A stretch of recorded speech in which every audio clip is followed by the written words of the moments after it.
കാണാൻ തന്നെ എന്ത് ഭംഗിയാ. അപ്പോൾ പിന്നെ കഴിക്കാനോ? മക്കൾ സ്കൂളിൽ നിന്ന് വന്നപ്പോഴത്തേക്കേ ഞാൻ അവർക്കൊരു സർപ്രൈസ് കൊടുത്തു. അപ്പോൾ അതെന്താന്ന് കണ്ടാലോ? ഇവിടെ എല്ലാ ദിവസവും രാവിലെ തന്നെ ചോറാവും. കാരണം രാവിലെ ഏട്ടന് ചോറ് കൊണ്ടുപോകണം. ആൾക്ക് ചോറ് കൊണ്ടുപോകുമ്പോൾ ഉണ്ടല്ലോ എന്നും ചമ്മന്തി വേണം. അങ്ങനെ ഞാൻ ചമ്മന്തിയൊക്കെ രാവിലെ അരച്ചു. പിന്നെ മോര് എന്നും കൊണ്ടുപോകാൻ വേണം. ഇറച്ചിയോ മീനോ അങ്ങനെയുള്ള ഐറ്റങ്ങളൊന്നും ചോറിൻ്റെ കൂടെ കൊണ്ടുപോകില്ല കേട്ടോ. അപ്പോൾ ഇത് പിന്നെ ഞാൻ മക്കൾക്കായിട്ട് പൊട്ടറ്റോ ഫ്രൈ ചെയ്തു. പിന്നെ കഴിഞ്ഞ ദിവസം വാങ്ങിയ കുറച്ച് ചിക്കൻ്റെ അതെടുത്ത് ഒന്ന് ഫ്രൈ ആക്കി. പിന്നെ ഒരു ഓംലെറ്റും ഉണ്ടാക്കി. മോര് കഴിഞ്ഞ ദിവസത്തെ തന്നെ ഇന്ന് രാവിലെ വെക്കാനെന്നുള്ള സമയം കിട്ടിയില്ല. 7 മണിക്ക് മുന്നേ ഏട്ടന് പോകണം. മോക്കും അതുപോലെ തന്നെ 7 മണിക്ക് മുമ്പേ ഇറങ്ങണം. അത് കഴിയുമ്പോൾ പിന്നെ അമ്പാടിയൊക്കെ ഉണ്ടാക്കണം.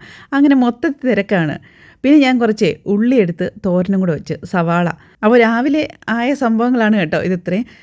അപ്പോൾ നമ്മുടെ ചട്ടിയിലോട്ട് ഞാനിതെല്ലാം അങ്ങ് വിളമ്പിയതാണ് നിങ്ങൾ കണ്ടത്. ചുമ്മാ ഒരു രസം. അവർക്ക് നമ്മളല്ലേ ഇതൊക്കെ ചെയ്ത് കൊടുക്കേണ്ടത്. എൻ്റെ മക്കൾക്ക് വീട്ടിലുണ്ടാക്കുന്ന ഫുഡാണ് കേട്ടോ കൂടുതലായിട്ടും ഇഷ്ടം. അതുകൊണ്ട് തന്നെ എൻ്റെ ഇങ്ങനെയുള്ള പരീക്ഷണങ്ങൾ അവർ നന്നായിട്ട് ആസ്വദിക്കുമെന്ന് എനിക്കറിയാം.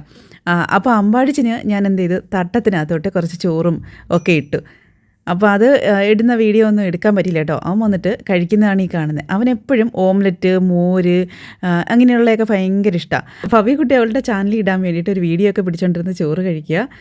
അപ്പോൾ ഇന്ന് ഇത്രയേ ഉള്ളൂ നമ്മുടെ ചട്ടിച്ചോറ് വിശേഷം. ഇനിയപ്പോൾ അടുത്ത വീഡിയോയിൽ കാണാം. ബൈ.